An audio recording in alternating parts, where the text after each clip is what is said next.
Children, कुसुम ma'am की online class में आपका स्वागत है। प्यारे बच्चों, आज हम 4th क्लास की गणित की पुस्तक हंसते खेलते का चैप्टर 11 है किसका घेरा कितना में आए सवालों को हल करना सीखेंगे। तो देखिए बच्चों, दी गई आकृतियों के किसी एक बिंदु पर पेंसिल रखकर उसे रेखा के ऊपर चलाते हुए आगे बढ़िए। तो बच्चों, आप सबसे पहले मुझे ये बताइए, क्या आपने कभी इस तरह की आकृतियां देखी हैं? हाँ बताइए, शाबाश। हाँ, जरूर देखी है ना? कहीं ना कहीं पर इस तरह की आकृतियां जरूर देखी हैं। सभी नहीं तो कोई कोई तो जरूर देखी होगी। तो बताइए बच्चों, ये देखिए, ये कहता है कि इन आकृतियों के किसी एक बिंदु पर, जैसे हमने इस बिंदु पर पेंसिल रखकर रेखा के ऊपर चलाते चलाते आगे बढ़ना है। तो देखिए एक बार, हम इस तरह से आगे बढ़ रहे हैं इसके ऊपर पेंसिल चलाते चलाते, और ये क्या, ये दूसरा बिंदु आ गया। ये बिंदु मिला ही नहीं। इसका मतलब क्या है? इसका मतलब है बच्चों, ये खुली आकृति है। एक तो इसका खुली आकृति जानने का ये तरीका है कि हम जब किसी भी एक बिंदु से चलना शुरू करते हैं और अंत में अगर हम उसी बिंदु पर नहीं मिलते जाकर, इसका मतलब वो खुली आकृति है। और दूसरा, खुली आकृति में हम अंदर आसानी से जा सकते हैं। यहाँ से देखिए, अंदर जा भी सकते हैं और इस आकृति से अंदर निकल भी सकते हैं, है ना? तो इसका मतलब है ये खुली आकृति है, इसे हम खुली आकृति कहते हैं। अब ये वाली देखिए, किसी भी बिंदु से हम शुरू करते हैं। मान लो अब हमने यहाँ से चलना शुरू किया है और हम इस तरह से चलते चलते और कहाँ पर आ गए? इसी बिंदु पर मिल गए, है ना? तो इसका मतलब है ये बंद आकृति है। इसको हम बोलेंगे बंद आकृति। आ गया समझ में? और दूसरा, ये देखो, इसके अंदर ना तो हम जा सकते हैं ना ही हम निकल सकते हैं, जगह ही नहीं है इसमें। तो इसका मतलब है ये बंद आकृति है। अब ये तीसरी आकृति देखते हैं। देखिए, अब जैसे हमने यहाँ से इस बिंदु से चलना शुरू किया, इस तरह से चलते चलते हम ये आगे चले और यहाँ पर ये खत्म। अब देखो, अब बताओ, ये शाबाश, आप बताओ मुझे, ये खुली आकृति है या बंद आकृति है? शाबाश। हाँ, ये खुली आकृति है, क्योंकि इनके जो ये दोनों बिंदु है ये मिले ही नहीं है। ये एक पर मिल जाते ना तो ये क्या होती? ये बंद आकृति होती। अब ये खुली है और दूसरा, इसके अंदर हम प्रवेश भी कर सकते हैं और इसके अंदर से हम बाहर निकल भी सकते हैं, है ना? तो इसका मतलब है ये खुली आकृति है। अब ये वाली देखिए, कहीं से भी मान लो यहाँ से चलना शुरू किया हमने और इस तरह से चलते चलते इस तरह, और कहाँ पर मिले? इसी बिंदु पर वापस आकर मिल गए। इसी बिंदु पर मिले ना, ये बिंदु यहाँ मिल गया। इसका मतलब क्या है बताओ? ये बंद आकृति है और इसके अंदर हम प्रवेश भी नहीं कर सकते, है ना? तो ये बंद आकृति हुई। अब ये वाली देखिए, यहाँ से चलना शुरू किया हमने इस बिंदु से और इस तरह से चले हम, ये देखिए, ये और ये मिल गई। ये मिली ही नहीं, ये तो यहीं पर रह गई। ये दूसरा बिंदु हो गया इसका, है ना? दो बिंदु हैं इसके।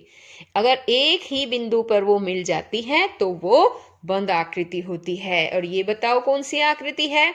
ये खुली आकृति है। अब ये वाली देखिए, यहाँ इस बिंदु से चलना शुरू किया हमने और इस तरह से चलकर कहाँ पर आए हम? यहाँ पर। तो बताओ, शाबाश, ये खुली आकृति है और इसके अंदर आसानी से हम अंदर भी जा सकते हैं और इसमें आसानी से हम बाहर भी निकल सकते हैं, है ना। यहाँ से कोई भी आराम से जा सकता है, तो ये खुली आकृति है ना। इसी तरह से ये भी खुली आकृति थी, देखो यहाँ पर आसानी से जाया जा सकता है ना। अब ये वाली बताओ, शाबाश। जैसे हमने यहाँ से चलना शुरू किया, ये ऐसे इस बिंदु से, और बिंदु से बिंदु अगर मिल जाता है तो बताओ कौन सी आकृति होती है वो।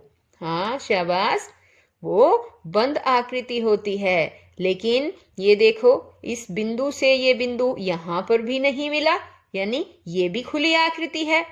और दूसरी पहचान क्या बताई मैंने, इसमें आराम से अंदर जाया जा सकता है। ये देखो, यहाँ से अंदर चले जाएंगे ऐसे करके, है ना, और बाहर भी निकला जा सकता है। इसका मतलब ये खुली आकृति है। अब ये वाली देखो, यहाँ से ऐसे, यहाँ से ऐसे, और ये बताओ, देखो एक ही बिंदु पे मिल गई ना, इसका मतलब ये बंद आकृति है। तो बच्चों, सीख लिया ना आपने खुली और बंद आकृति के बारे में। तो अब देखिए आगे यहाँ क्या दे रखा है कि दी गई आकृतियों में आपने जिस बिंदु या जगह से चलना शुरू किया, चलते चलते उसी बिंदु पर वापस पहुंच गए, उन आकृतियों के नीचे लिखी संख्या लिखें। तो ये देखिए, बताइए कौन कौन सी थी। एक तो 2 नंबर है ना, 2। और बताइए शाबाश, 4। ये 4 नंबर वाली आकृति भी बंद आकृति है ना। जहां से हमने चलना शुरू किया था वहीं पर वापस हम पहुंच गए, है ना। और बताओ शाबाश, और 8 नंबर, है ना। ये 8 नंबर आकृति भी बंद आकृति है। अब आगे देखो, जिस बिंदु से चलना शुरू किया और अंत में वहां पहुंचे, वे दोनों बिंदु अलग अलग थे, उन आकृतियों के नीचे लिखी संख्या लिखें। तो देखिए एक बार, अब जैसे यहां से चल हुए ना, हम शुरू किया यहाँ से हमने चलना, और फिर एक बिंदु से दूसरे बिंदु पर, यहाँ पर ये बिंदु एक पर ही नहीं मिले, तो 2 अलग अलग बिंदु हो गए ये, है ना। ऐसी आकृतियां लिखनी है। तो ये देखिए नंबर 1, और बताइए कौन सी है शाबाश, बताओ इनमें से। हाँ, नंबर 3। और बताओ शाबाश, कौन सी आकृति है, नंबर 5। आकृति नंबर 5 है। और बताओ शाबाश, आकृति नंबर 6 भी खुली आकृति है ना, खुली आकृति है 6। और बताओ शाबाश, और भी है क्या कोई। हाँ शाबाश, बताओ, आकृति नंबर 7। तो हम यहाँ लिख देंगे आकृति नंबर 7। अब ये कहता है आप 2 खुली व 2 बंद आकृतियां बनाएं। तो बच्चों, हमें 2 तो खुली आकृतियां बनानी है, खुली हुई। अब देखिए, जैसे यहां से चलना शुरू किया हमने, और इस तरह से ये बन गई खुली आकृति, है ना। बननी है ना। ये कैसे पता चला हमें, यहाँ जहां से हम चालू होते हैं, चलना शुरू करते हैं, वहीं पर बिंदु पर नहीं मिलती है, ये एक दूसरे बिंदु पर खत्म होती है ना। इसका मतलब ये क्या है, ये एक खुली आकृति है।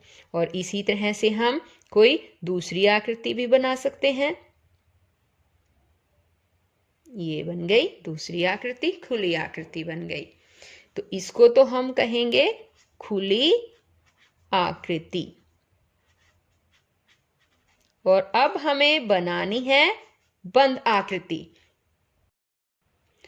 अब 2 बंद आकृति बनानी है हमें, कोई भी 2 बंद आकृति, जैसे ये बन गई एक, तो है ना, और एक बन जाएगी जैसे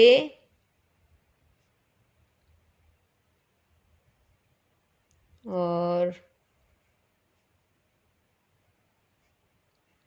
इस तरह से। आ गया समझ में, ये बन गई हमारी बंद आकृति।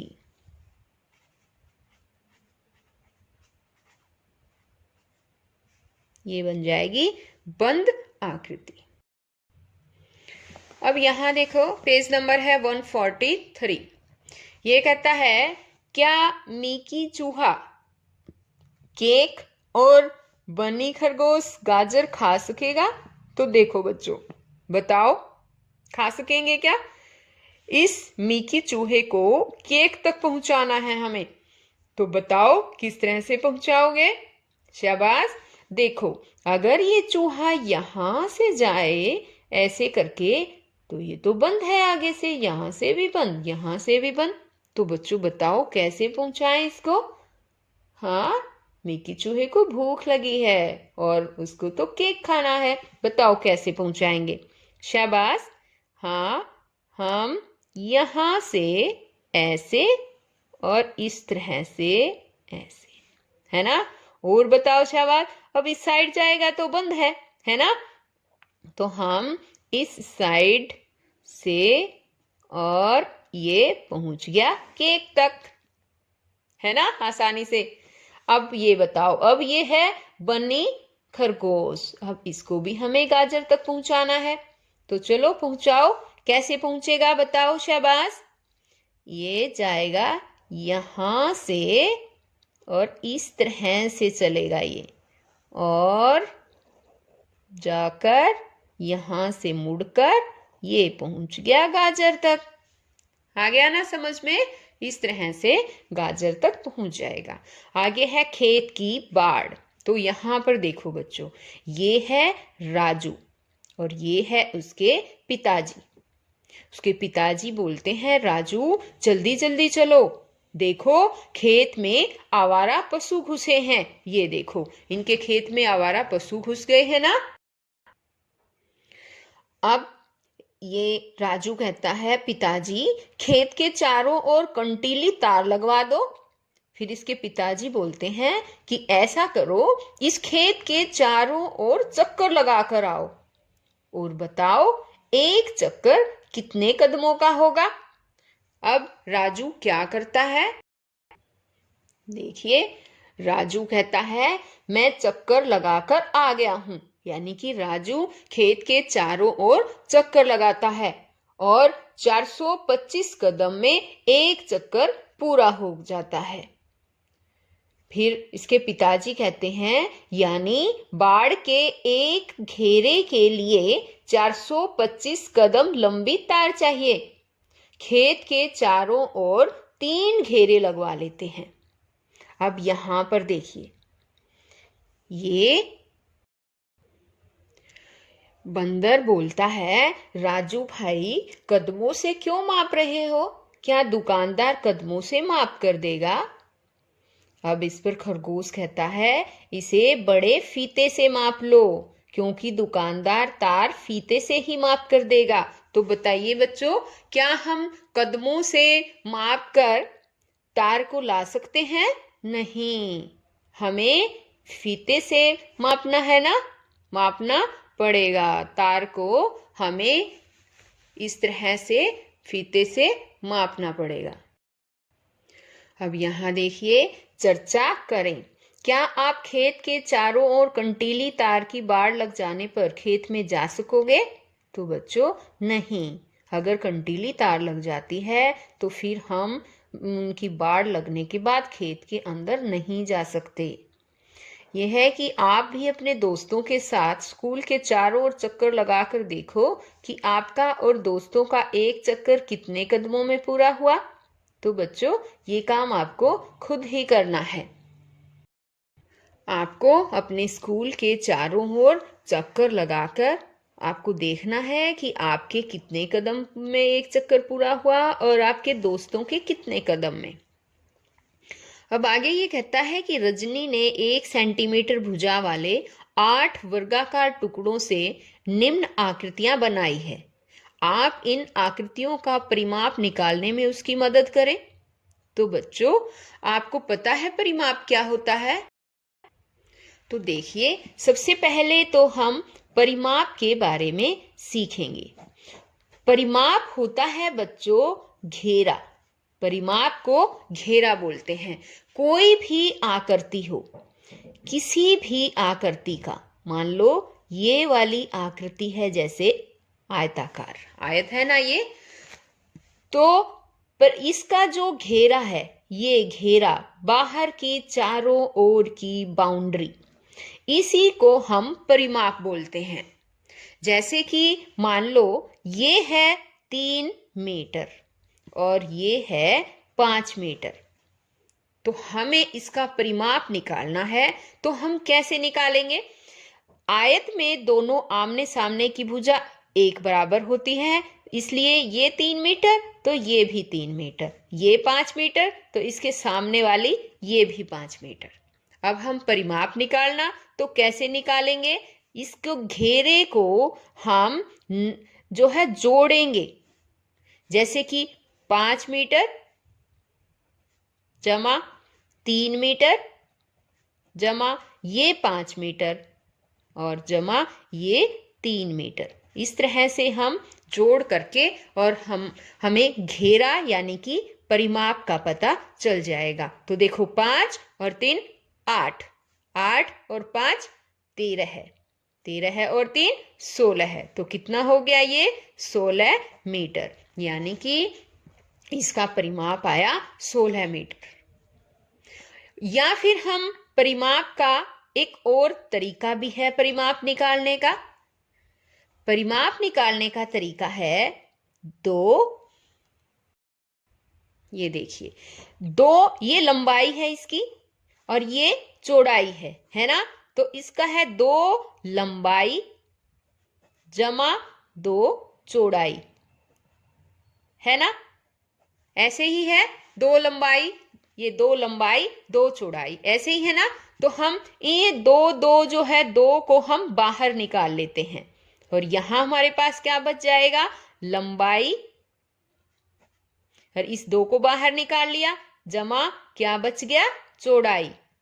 तो इस तरह से ये हो गया 2 और यहां किसी चीज का साइन नहीं है ना, तो हो जाता है गुणा का 2 लंबाई जमा चौड़ाई। अब ये देखो रख के देखते हैं हमारा सवाल ठीक निकलेगा क्या। 2 लंबाई रखो 5 मीटर जमा और चौड़ाई रखो अब कितनी है? 3 मीटर, ये रख दिया। अब 2 इनके बीच में कोई निशान नहीं ना, गुणा का निशान है, तो हम गुणा लगा देंगे यहाँ। और 5 और 3 मीटर दोनों को, 5 मीटर और 3 मीटर को जोड़ देंगे, 5 और 3 8, तो ये हो गया 8 मीटर। अब इनको गुणा करनी है, 8 दूनी 16 मीटर। ये देखो हमारा वही आंसर आया ना, 16 मीटर। तो इस तरह से आसानी से हम निकाल सकते हैं। अब देखो बच्चों, यहां दे रखा है कि रजनी ने 1 सेंटीमीटर भुजा वाले 8 वर्गाकार टुकड़ों से निम्न आकृति बनाई है। आप इन आकृतियों का परिमाप निकालने में उसकी मदद करो। तो ये देखिए ये 1-1 सेंटीमीटर भुजा वाले हैं। तो हमें क्या करना? बाहर की बाउंड्री का पता करना है कि ये कितना है और परिमाप निकल जाएगा। ये देखो ये है 1 2 3 4, अब देखो 5 6 7 8 9 और ये 10 और ये 11 ये 12, यहीं पर आ गया ना। इस बिंदु से शुरू किया हमने, किसी भी एक बिंदु से आप शुरू करो और उसी बिंदु पर आपको आ जाना है। तो ये कितने हुए? 12, यानी कि ये 12 सेंटीमीटर। पहली आकृति ये 12 सेंटीमीटर है, क्योंकि ये 1-1 सेंटीमीटर की भुजा वाले वर्ग हैं ये। ठीक है, अब इसका देखो, 1 यहां से शुरू किया है हमने, 1 2 3 4 5 6 7 8 9 10 11 12 13 14 15 16 17 18 हैं। यहीं पर आ गया ना अब 18। तो ये कितने सेंटीमीटर हुआ? 18 सेंटीमीटर, ये वाला।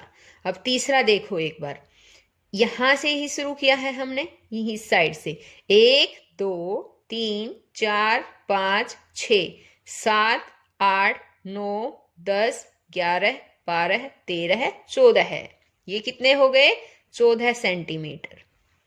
और अब ये वाली देखो, यहां से शुरू करेंगे हम, 1 2 3 4 5 6 7 8 9 10 11 12 है। ये हैं 12 सेंटीमीटर। आ गया समझ में? इस तरह से हमें इनकी बाउंड्री को जो है जोड़ लेना है। अब आगे है आकृति 1 का परिमाप। कितने सेंटीमीटर आया बच्चों, बताओ। ये देखो हमने सभी लिख रखे ना, 12 सेंटीमीटर, 18, 14 और 12 सेंटीमीटर। तो हमें यहाँ पर लिख देना है। आकृति 1 का कितना आया, 12 सेंटीमीटर। आकृति 2 का परिमाप कितना आया था बताओ, 18 सेंटीमीटर, शाबाश। आकृति 3 का परिमाप बताओ कितने सेंटीमीटर आया, 14 सेंटीमीटर। और आकृति 4 का परिमाप 12 सेंटीमीटर। अब देखो कौन सी आकृतियों के परिमाप समान है, बताओ। हाँ, पहली और आकृति, हाँ बोलो बोलो, शाबाश। हाँ, 4 है ना। तो हम यहाँ क्या लिखेंगे, आकृति 1 व 4 का। अब ये बताओ किस आकृति का परिमाप सबसे अधिक है, बताओ शाबाश। आकृति 2। तो हम यहाँ पर लिख देंगे आकृति 2 का परिमाप सबसे अधिक है ना। तो आगे देखिए बच्चों, आप भी करें। ऐसे 8 वर्गाकार टुकड़े से कुछ आकृतियां बनाएं व परिमाप भी ज्ञात करें। तो अब जैसे मैंने आपको ये दिखाई ना, ये 8 वर्ग हैं। ये देखो 1 2 3 4 5 6 7 8 वर्ग है ना ये। इसी तरह से ये भी 8 वर्ग से बनी हुई आकृति है। इसी तरह से आपको अपने आप कोई दूसरी आकृति बनानी है 8 वर्गाकार टुकड़ों से, और फिर उनका परिमाप भी आपको ज्ञात करना है। ये काम आपको करना है बच्चों। तो बच्चों फिर मिलते हैं नेक्स्ट वीडियो में। उस नेक्स्ट वीडियो में मैं आपको आगे के सवाल हल करना सिखाऊंगी। और अगर आपने अभी तक मेरे चैनल ऑनलाइन स्टडी हब को सब्सक्राइब नहीं किया है तो प्लीज इसे सब्सक्राइब करें और साथ में दिए गए बेल आइकन को भी दबाएं। और अगर मेरी वीडियो आपको अच्छी लगे तो इसे लाइक जरूर करें। तो बच्चों फिर मिलते हैं नेक्स्ट वीडियो में, तब तक के लिए बाय।